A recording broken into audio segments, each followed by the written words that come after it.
If you hood educated, I'm glad you made it. Allow me to unfold my knowledge, wisdom, and understanding from a hood brother's point of view to all of you here, there, and everywhere.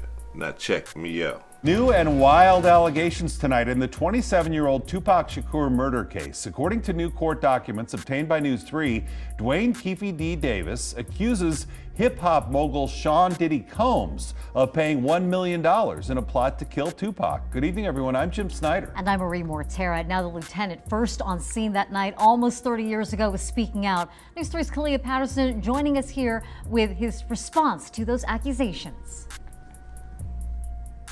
Jim, Marie, Dwayne Davis, also known as Keefe D, says that rapper Sean Diddy Combs was also involved in that murder of Tupac Shakur. Now, the officer who last spoke to Tupac says that just does not add up with the evidence.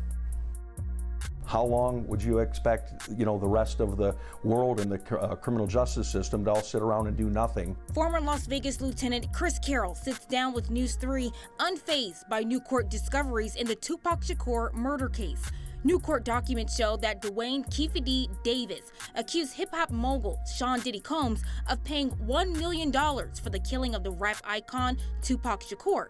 According to the documents, Davis claims Combs paid Eric Von Martin the money. I just don't see any proof of it. I don't see it leading anywhere other than the real story, which is that the murder took place with Orlando Anderson. Davis also claims Combs offered to set up a phone call with Terrence Brown. Brown was the driver of the car that drove by with bullets flying out to Shakur and Suge Knight on the Las Vegas Strip September 7th, 1996. There's really not even a motive there. The whole East Coast, West Coast thing.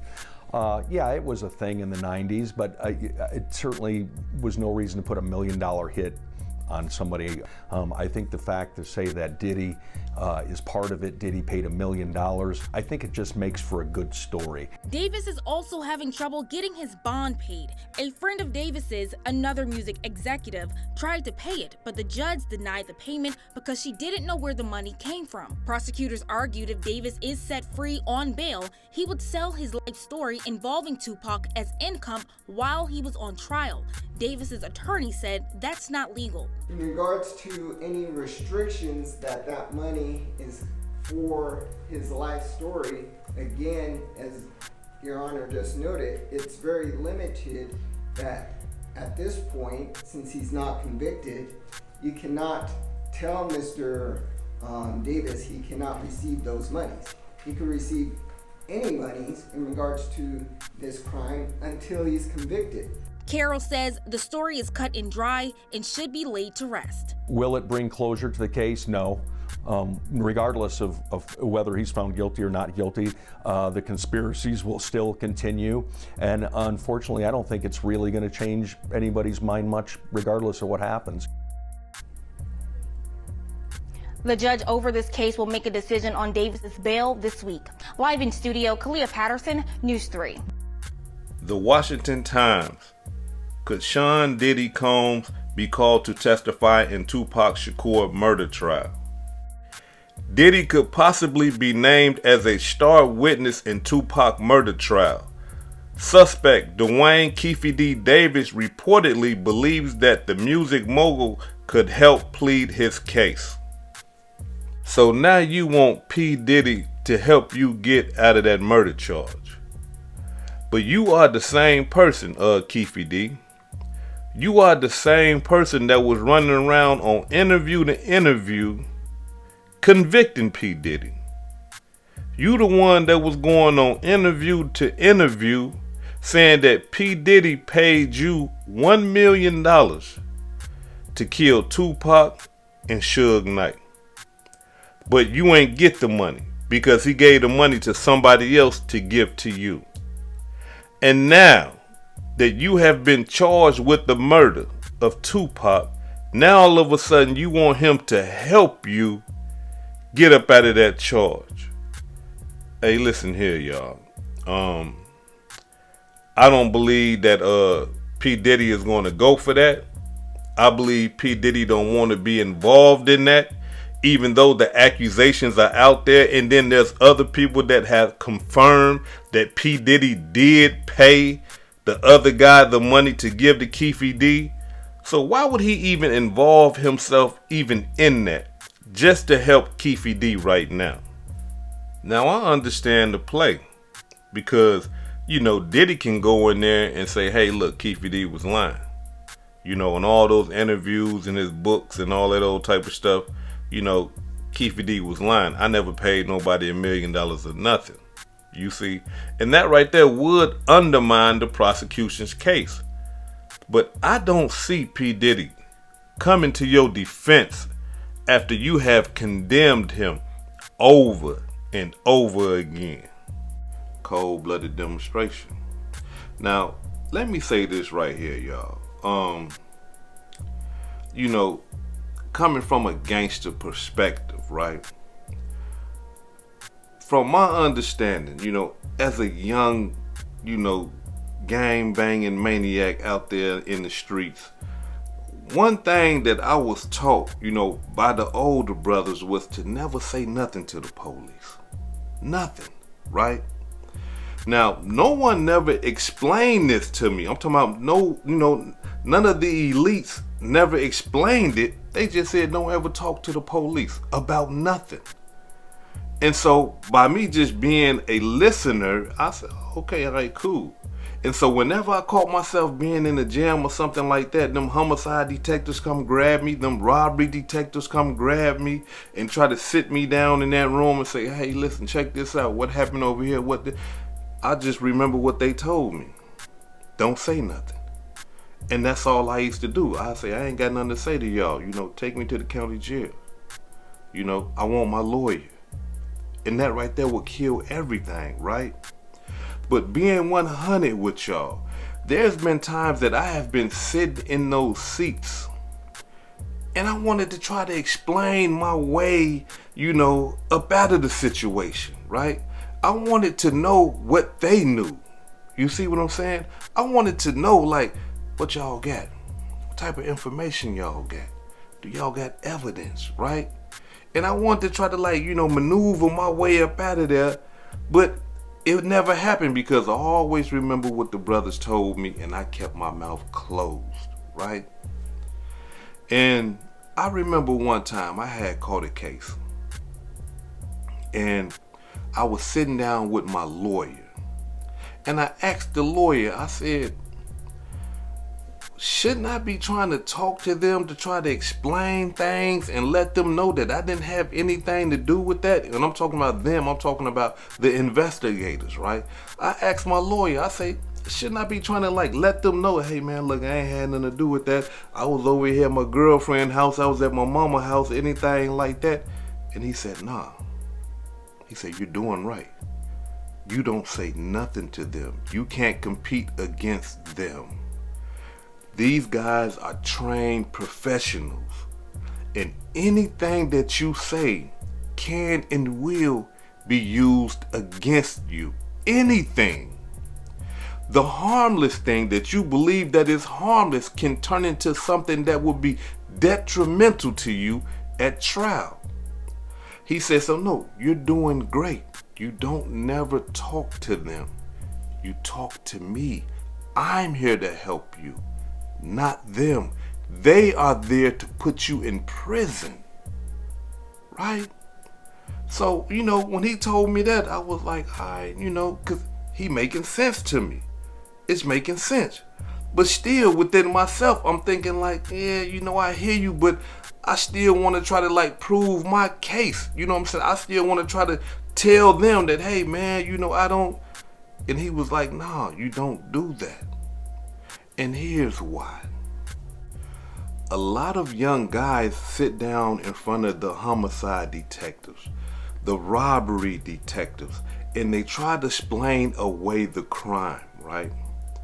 What young guys try to do is they try to minimize their participation in the crime.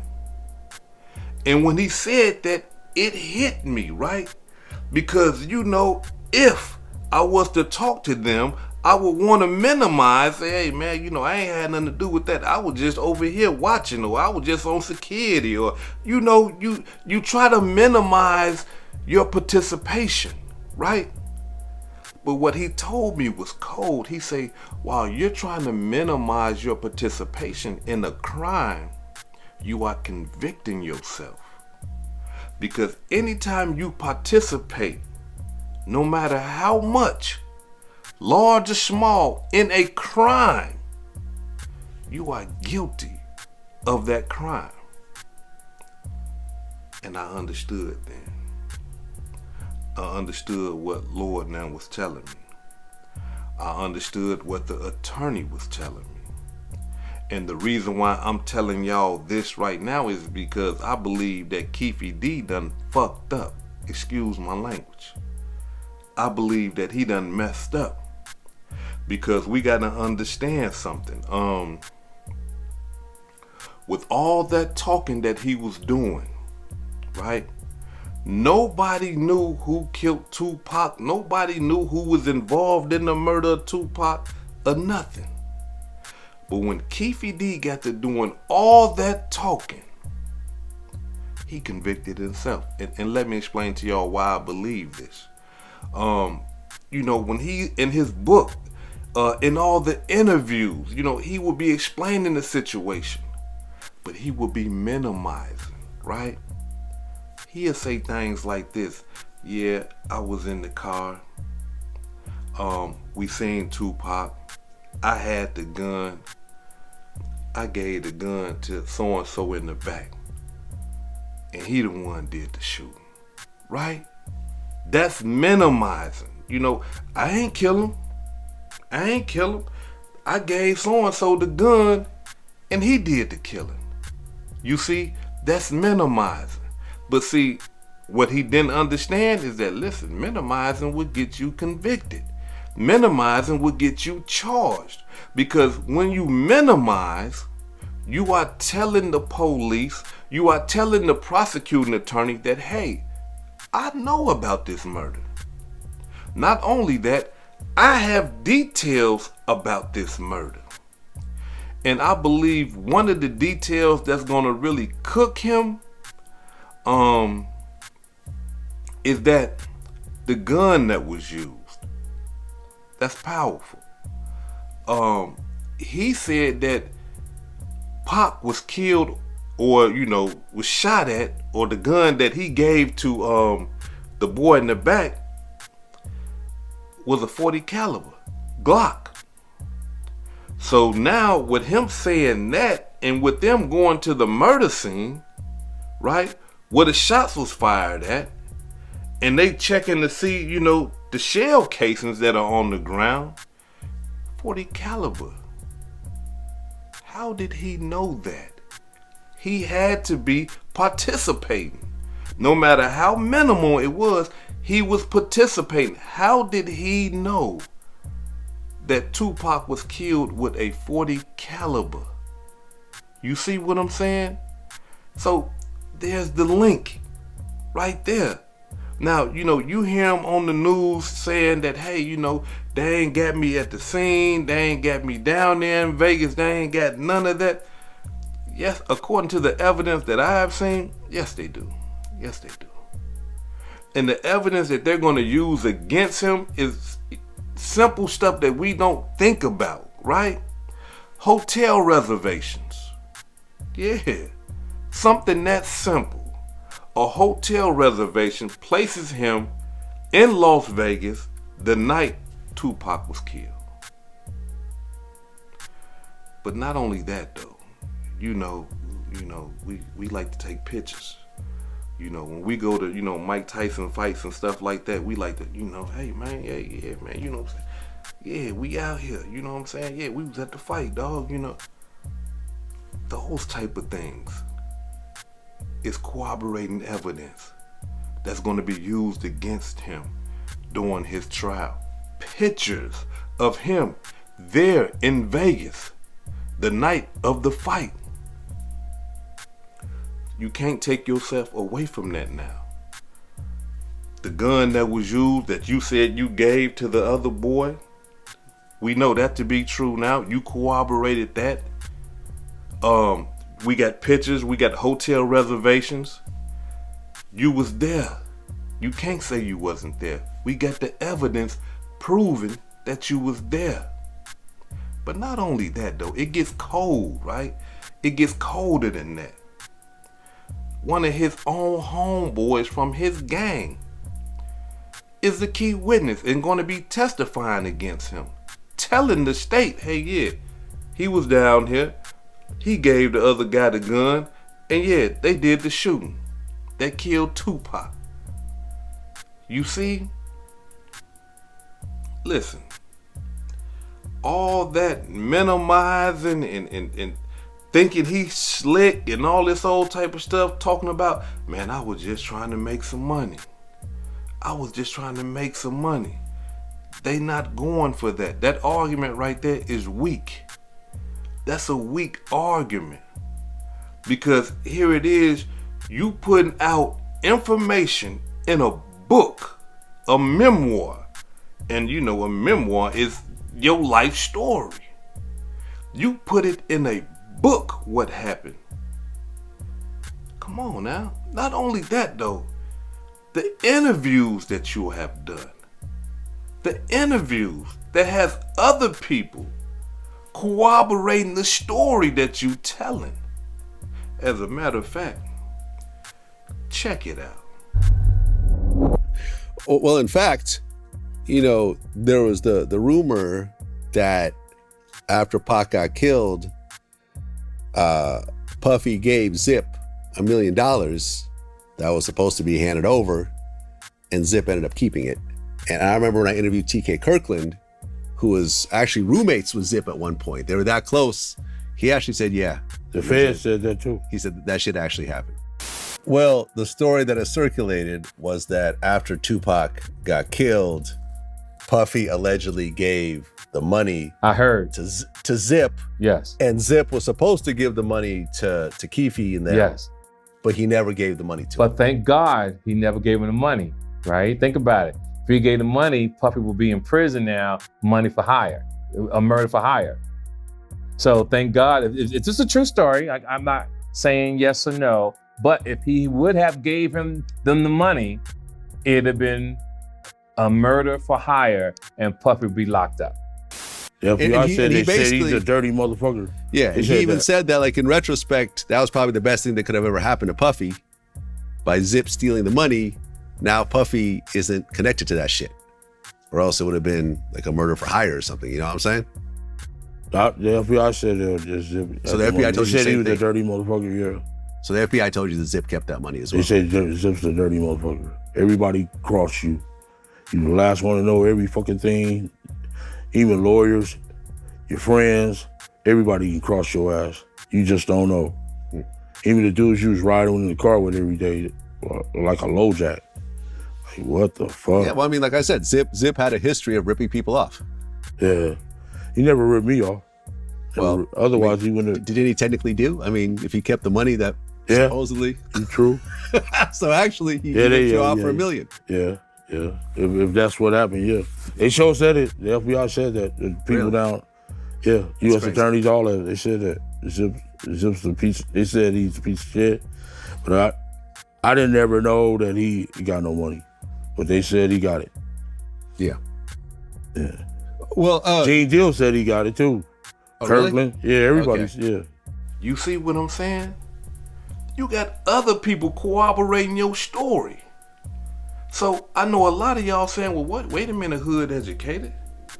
Because that man right there just said, you know, what's his name? TK Kirkland, you know, he just said that, hey, yeah, it did go down, that P. Diddy did pay for $1 million, but pay attention to what he said. He glad that, you know, Eric, the other guy, didn't give Keefe D the money, because if he did, P. Diddy would be locked up for murder for hire. You see? So even if P. Diddy did give him the money, P. Diddy kept his mouth closed. You see? The other guy, Eric, he did. Right? The only person that's talking about the murder and all that old type of stuff, that's locked up for the murder of Tupac and didn't even pull the trigger, is Keefe D.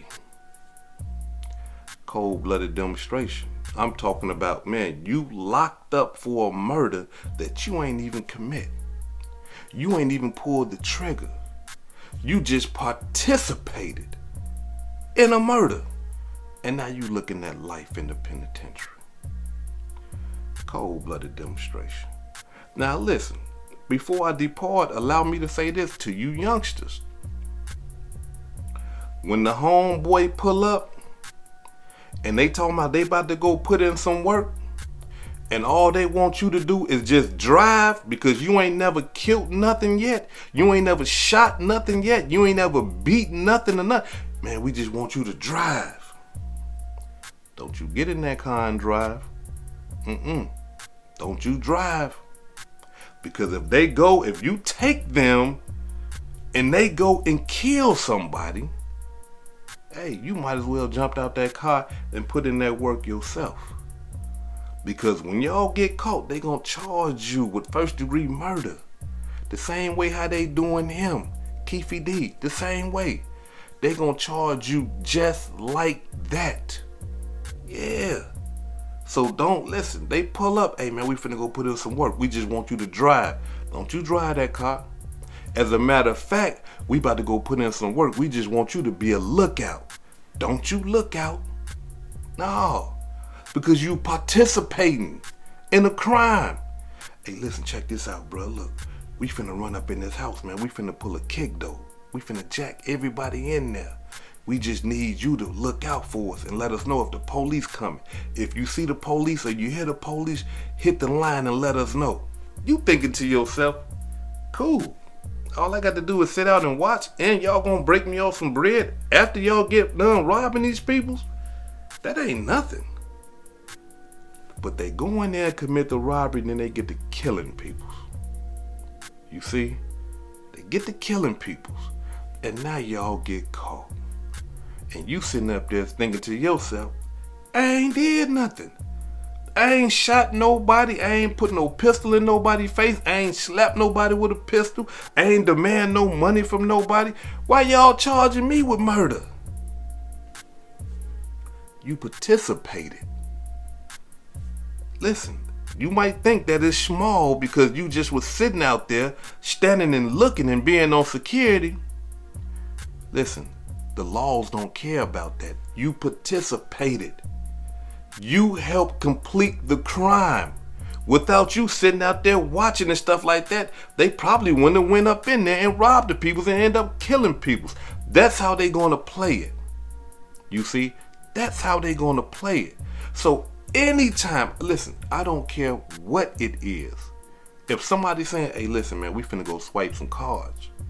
We ain't got no car. We need you to drive us to go swipe these cards. You think, you know what? I'm just driving them. All I got to do is just say, hey, listen, I don't know what's going on. That don't work. That don't work right there. Man, I don't know, because they got a thing called after the fact. Because after they swipe them cars or whatever crime that they do, they get in the car and you drive them away. Oh, yeah, you help them now. Because after they committed the crime, you helped them get away. You see? So listen to all my young brothers and sisters out there, because a lot of these gangbangers, they like to prey on you lame brain sisters as well. They tell y'all, hey, look, hey, drive the car, drive around there. We finna jump out, put in some work, and then we gonna come back. Listen, young girl, you going to jail for murder. You understand what I'm saying? All that robbery stuff they be having you young girls doing, hey, call dude over here right now. No, just call him, say you want to holler him, just call him over here. And when he get there, they rob him.